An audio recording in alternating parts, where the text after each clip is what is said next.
Well, you already knew the ACC is getting sued by Florida State and by Clemson. And now you will not believe what a UNC trustee had to say about the conference.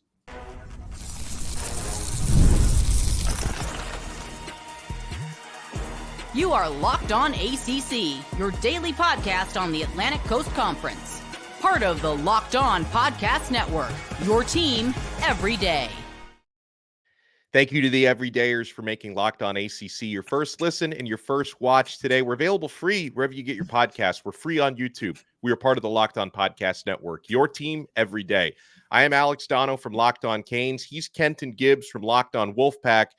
Kenton, these quotes, these are bombshells, quite frankly, coming out of Chapel Hill. So UNC, they had a Board of Trustees meeting on Monday where they approved an audit of the school's athletic department amid concerns and anger over the Tar Heels' revenue, management, and changes to college sports. By the way, Brian Murphy at WRAL, this is his report. He did an awesome job with this. So they're not happy with the revenue and the functioning of their athletic department right now.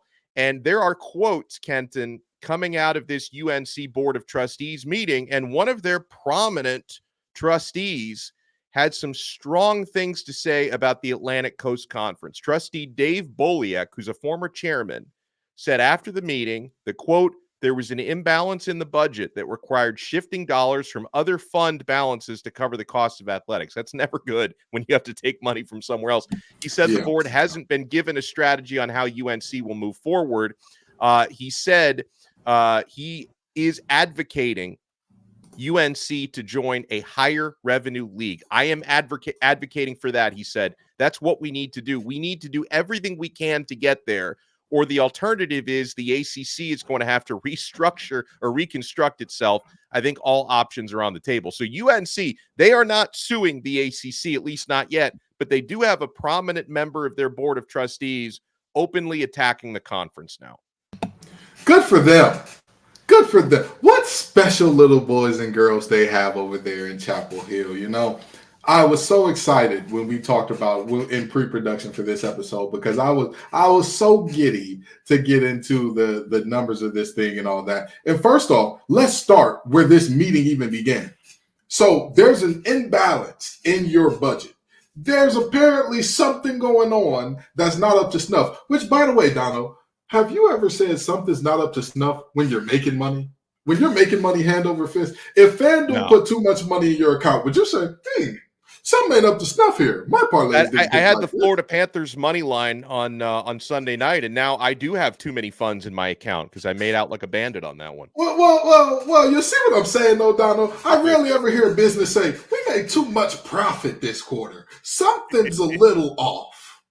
So it's interesting to me. Very interesting to see a public university that's clearly having some financial misgivings, if you will, at best, saying we need to look into leaving the conference. With what? With what money? With what viewership? With what fan base? And I know that everybody from UNC is going to jump down my throat. They're going to say, oh, you state guys, you always want to be right. Fun fact, Donno, did you know? I'll let you take a guess here. Who do you think was the most viewed team in the triangle last year in terms of ACC teams? There are three of them: NC State, Duke, and UNC.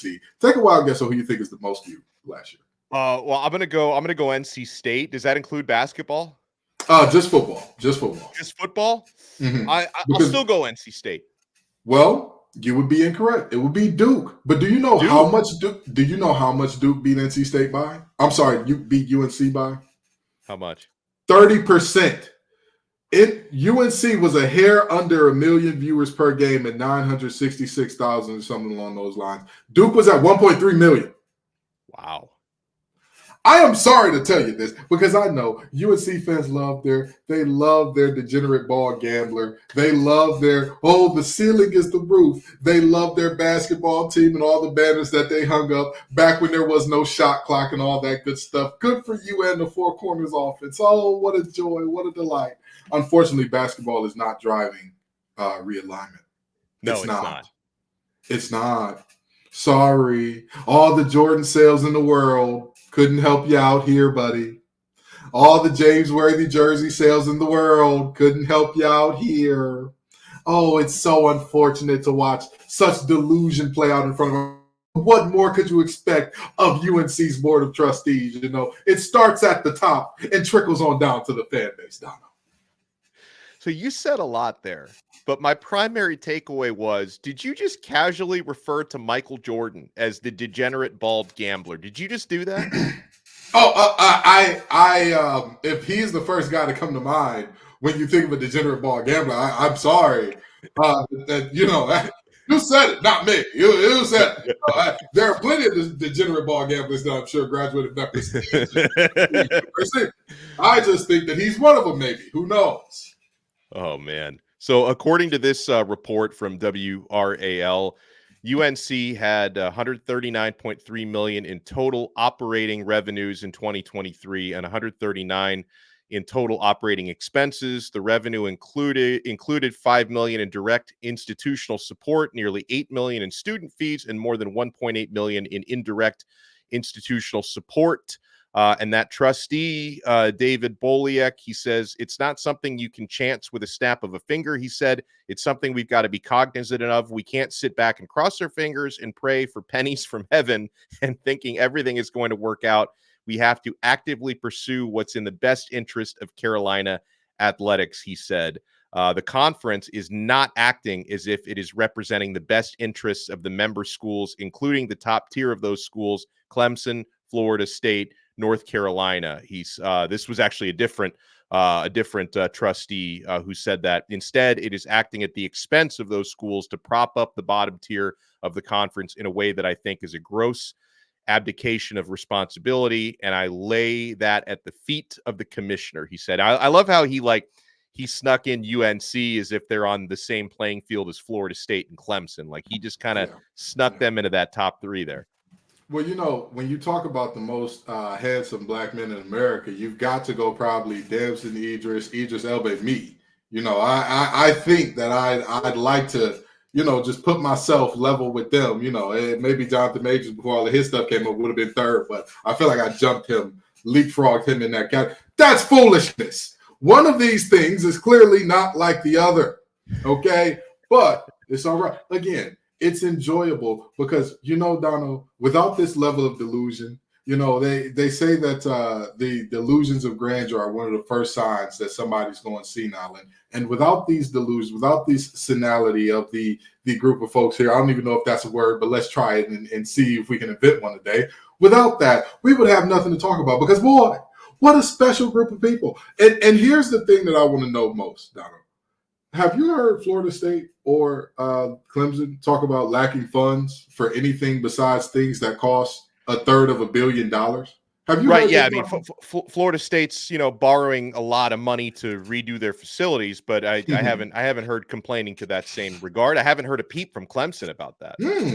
That's interesting. So the other two teams that have lawsuits are not having misgivings or misdeeds with their funds, and yet we have a third challenger entering the ring that, you know, it doesn't quite look the same or hit the same. You know, it's like what they said about Hydra in the MCU movies, where they said if you cut off one head, two more take its place, and that's how these lawsuits are starting to feel. Except some of the heads are looking a little wonky.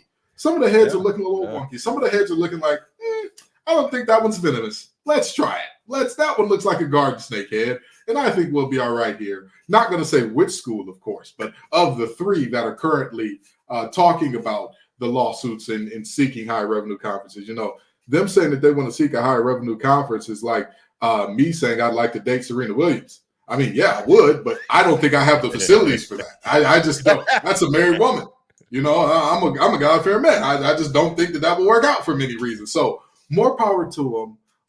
I hope that this ages like an open avocado, but I don't think it will. I think that this will age like the finest Sauvignon Blanc there is.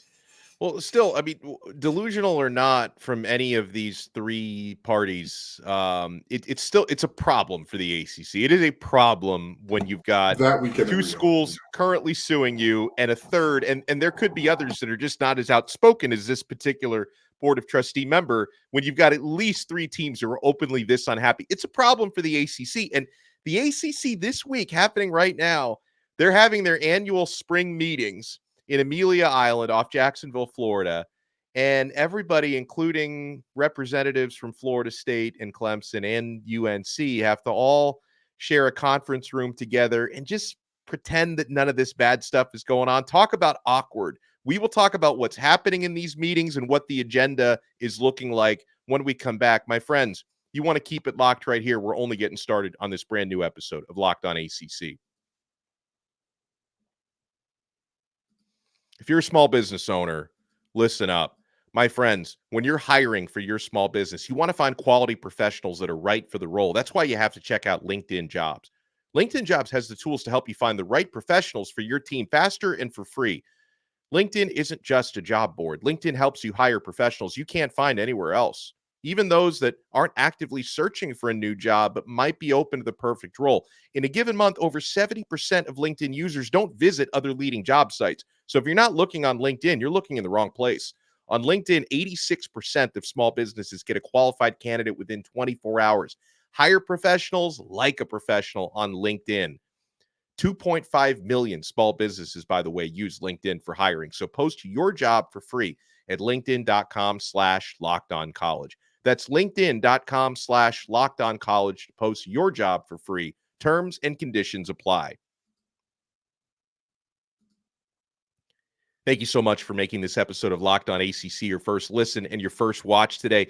Hey, Locked On has launched the first ever national sports 24/7 streaming channel on YouTube, and it's now available also on Amazon Fire TV in the free Fire TV channels app. Locked On Sports Today is here for you 24/7, covering the top sports stories of the day with the local experts of Locked On, plus our national shows covering every league. Find Locked On Sports Today now available on the free Fire TV channels app. We are Locked On ACC. Alex Donno alongside Kenton Gibbs. So, Kenton, this is funny looking back on the ACC Spring Meetings last year in Amelia Island. I think a primary source of conversation was described as an airing of grievances session last year. But coming out of it, Jim Phillips really thought, that's the ACC commissioner, he really thought they had accomplished some sort of harmony, right? They talked about the new revenue sharing model within the ACC, where instead of just being a straight up even split, there would be some incentives based on college football playoff performance, which would allow, better, more competitive teams within the ACC to get a little bit of a bigger piece of the pie. And then the quote from Phillips coming out of that, and kudos to Andrea Adelson of ESPN for writing a great rundown of that. Jim Phillips believed, quote, "We're all in this together." Famous last words, right? We're all in this together. You fast forward several months after those meetings last year, you get sued by Florida State. You actually sue them first in like a weird preemptive countersuit. Then Florida State sues you. Clemson sues you. You countersue them.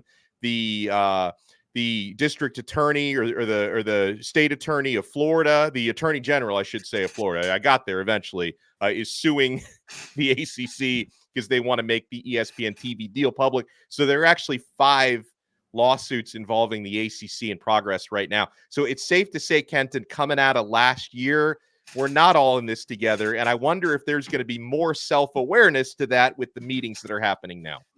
In the words of Michael McDonald, what a fool believes he sees, right? This is, even though we allegedly have been working for Jimmy Phillips since the iteration of this show to feature me and Candace Cooper, we said back then, they are not in this together. You are very much in danger, my friend. And lo and behold, the danger is now here. I imagine this being more awkward than one of those reality TV shows reunions. Not like the dating ones, the ones where it's like Real Housewives or something, where it's like everybody just threw drinks at each other and flipped tables the entire season. And then they got to sit up there in their finest gowns and answer questions about it. I imagine it's going to be similar to that. Because, Donno, I want to flip this question on you.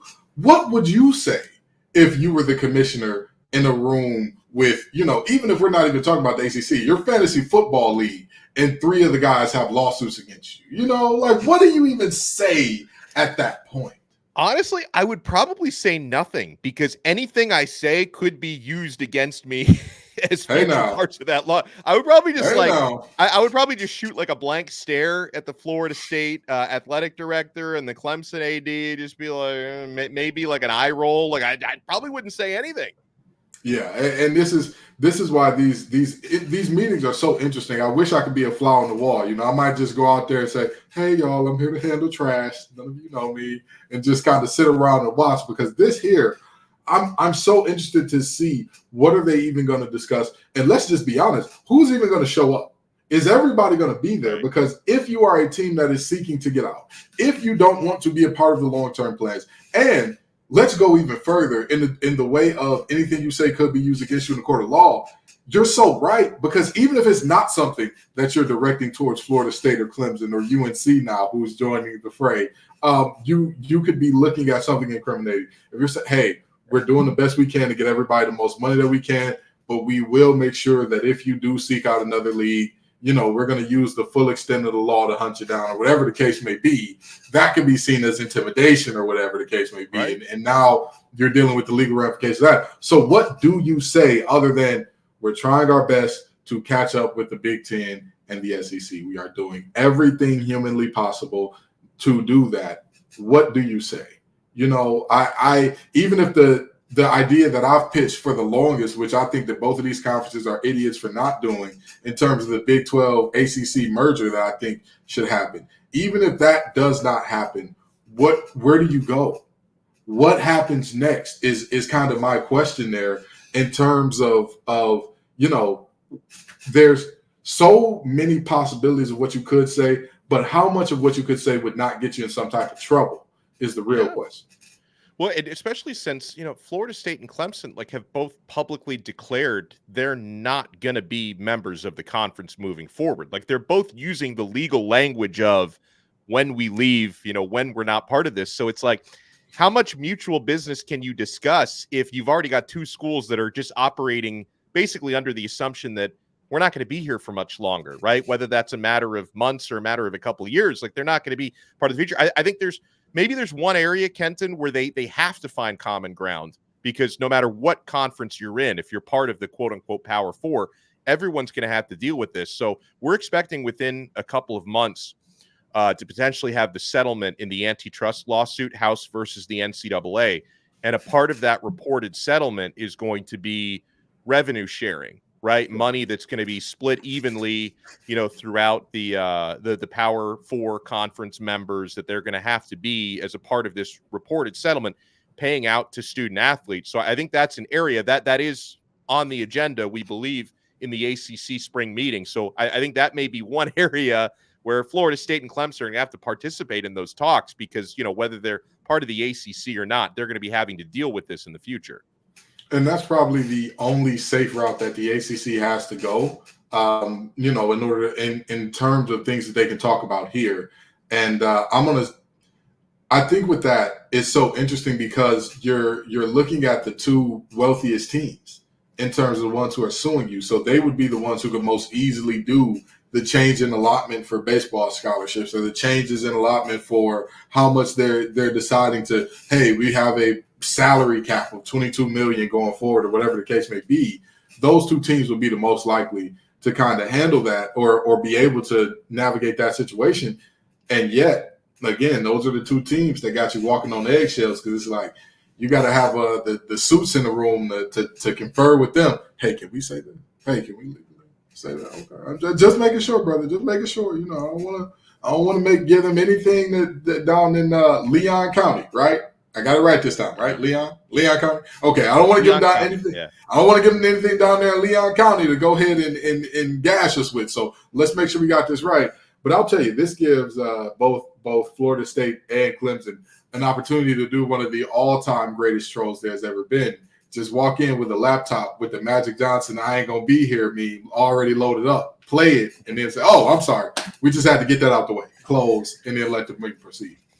I mean, thankfully for the representatives from those universities, there is. I've never been out to Amelia Island. I've heard amazing things, like very nice beaches. You can ride horses on the beach. They're probably doing a lot of that, and not as much like note taking in the meetings. Hey, send me down there, a free vacation down there.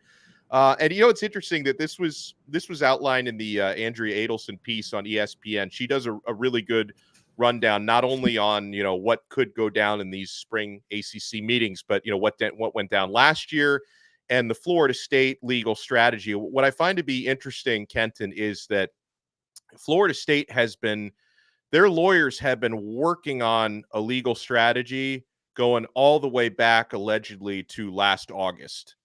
So it sounds to me like, you can approach a hypothesis in different ways, right? You can get a look at the grant of rights and say, okay, this is how we're going to attack it. It sounds like they were already saying before they got a look at that grant of rights, our objective is we need to find a way out. Like they had that objective already set. So Adelson writes, the previous August, the Florida State Board of Trustees met to discuss its long-term future. Trustee Justin Roth asked for an exit plan to leave the ACC by August 2024. Florida State lawyers then began coming up with a legal strategy to challenge the grant of rights, which transfers ownership of media rights from the school to the ACC and runs through 2036. So it sounds like they had their mission statement going back to almost a year ago saying, your mission is to find a way out. And they've been working on that ever since.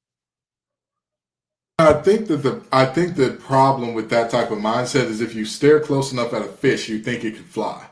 Like if you look close enough at anything for something, like if I were to say, I got to find a reason to not like Donno, I got to find a reason to say he's the worst lead host or co-host in the world, you're going to find one.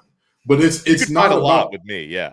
But that's the thing. To me, it's not about finding a way out. You need to find the most reasonable way out, the most likely way out, the way out that makes the most sense. Because again, you can go about it that way. You can find whatever you want to do that, but again, it doesn't make sense. Doesn't add up. Because right now we're arguing the semantics of the grant of rights. That's what is being argued a ton. And it's so interesting that, the lawsuits that were originally filed had to go back and be basically reworked and reworded because of what? Well, it wasn't stated in plain enough English. Okay, well, what does that mean? What is that? You get what I'm saying? So at the end of the day, I'm looking at a situation here where, like you said, it wasn't going into with the attitude and thought of, do we have a way out? Because if we don't, we'll stay put until our earliest exit strategy. It was, we need to get out as soon as possible, find something, find anything. And that always puts you in a bad spot, saying that I need to find the conclusion, or saying, here's the conclusion, find a way to get me here, instead of asking the question and saying, what is the conclusion based upon the questions that we've asked? And are we asking the right questions? It's the conclusion and then find a way to get me there, which is just foolish in my opinion.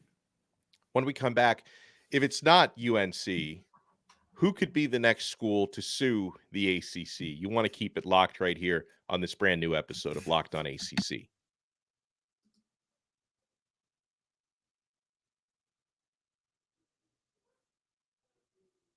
Thank you so much for making this episode of Locked on ACC your first listen and your first watch today.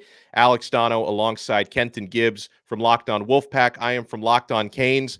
All right, so Kenton, it sounds like there definitely could be a desire within the North Carolina Board of Trustees, because you wouldn't be making brash public statements if you weren't, ready to put your money where your mouth is, right? That UNC could very well be the next school to sue the ACC.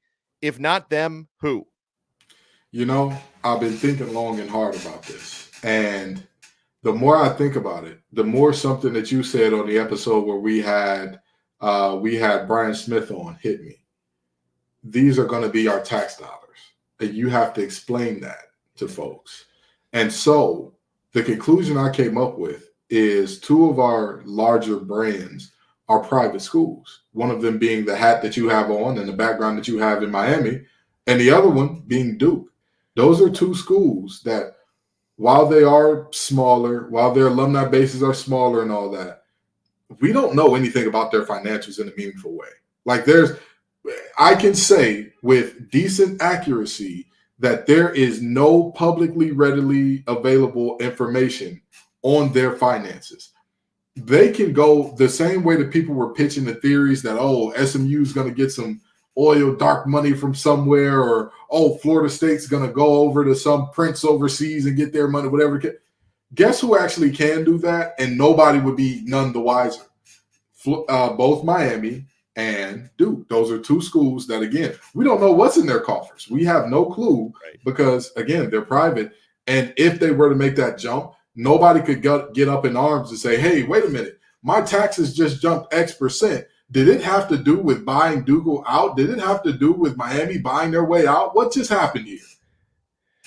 Yeah, you raise a great point because, anytime like we're talking about Miami and you're talking coach salaries, they're all estimates or leaks. Like it's not like you can find public records of what coaches at public universities because it's public record. Like you know exactly how much money Mike Norvell's making, Billy Napier, just keep it within the state of Florida. I mean, I think I know what Mario Cristobal is making, but that's only because of reports and leaks. Like his salary is not actually public record. And you can say the same thing for, NIL information at Miami and all that it's a lot of guesses, some educated guesses, some not so educated, but everything you hear out there is rumored and reported. Now, I will say, like, from a Miami standpoint, I'm actually disappointed on how inactive and how passive Miami's been with all this stuff. And yeah, I do host Locked On ACC, but it doesn't necessarily mean I just, want the university that I went to and that I cover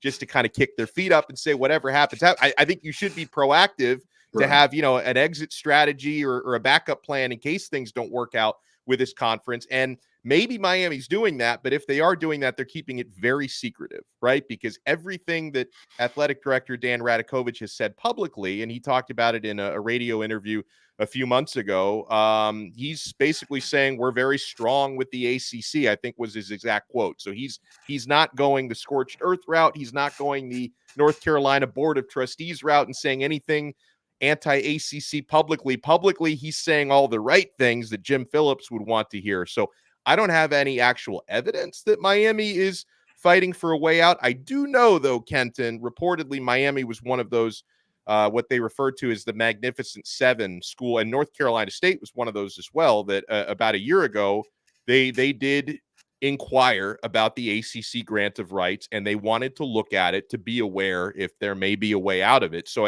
at least I know Miami's done that. But outside of inquiring into the grant of rights, I've had no evidence that they might actually sue the ACC. I don't have any reason to believe that's going to happen, or maybe no reason to believe it won't happen.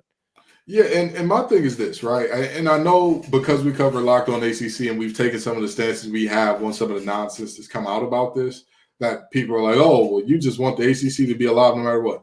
I am here to tell y'all this right now, okay? I was born and raised in Detroit, Michigan. I grew up a Big Ten guy. Big Ten was like my life. That was everything where I grew up at, okay? I love NC State. I'm an NC State guy. I'm not an ACC guy. I could give a rat's behind if my school was Florida State or if my school was Clemson or if NC State were at that level, shall we say, that we knew, hey, these two are going to be the biggest draws every year in the conference. They're the one that's going to the playoffs. They're the one that's going undefeated, doing all the things. You're damn right I'd want them to look around and get the most money possible out of their revenue debt. Why? Who wouldn't? Who wouldn't? I don't blame them for looking into a different option and route. But guess what? These same criticisms that I'm levying against Clemson, against Florida State, against UNC, I would levy the exact same ones against NC State if they were looking around under the same basis of, I trust that they left a giant back door for us to walk through that says, exit here if you don't like deal for free. I highly doubt that that's happened. Because you also have to think about this, like when you're, if your school is one of the ones suing the ACC, you better hope they have an ironclad case because they're spending a lot of money in legal fees. You want to know the real winners here. The real winners are the lawyers on both sides and their billable hours. It's like how people say the real winner out of Kendrick and Drake beef is J. Cole because he backed out on time, and that way he doesn't get a loss either way. The real winner in all of these lawsuits are the lawyers. I bet those lawyers, I bet this is like cutting WWE promos for them. It's, we're going to see you in Mecklenburg. We're going to whoop on you in Leon. We'll get you in South Carolina too. And then they leave and go shake hands there and happy hour. Hey, man, good luck in y'all case. Hopefully this thing drags on, right? No settlement for us over here. None for you either, brother. All right, we'll be seeing you for the next 2 years. Because, I mean, objectively, this is one of my lawyer friends joked about. This is one of my favorite type of cases because it's a not so smart client that's going to have a ton of billable hours. That's, this is what this is seeming to be. It's seeming to be that one side or the other is going to end up in a very bad way financially from this. There's no avoiding that at this point. And part of that financial bad way is based on paying these lawyers. Yeah, no, that's well said. So we have a lot more to talk about later this week on Locked On ACC. I do want to talk about a ranking of the top 10 players in the ACC who we feel should absolutely be included heading into this football season. It's just like juggling the on-the-field stuff with the off-the-field stuff. It's a delicate tightrope that we have to walk given all the storylines surrounding this conference. So we will try to walk that the rest of the week. He's Kenton Gibbs, Locked On Wolfpack. Follow him on X at TGIF_Kenton. I am Alex Donno from Locked On Canes. Follow me at Alex Donno and at Locked On Canes. And we will talk to you guys again next time on another episode of Locked On ACC, part of the awesome Locked On Podcast Network. Your team every day.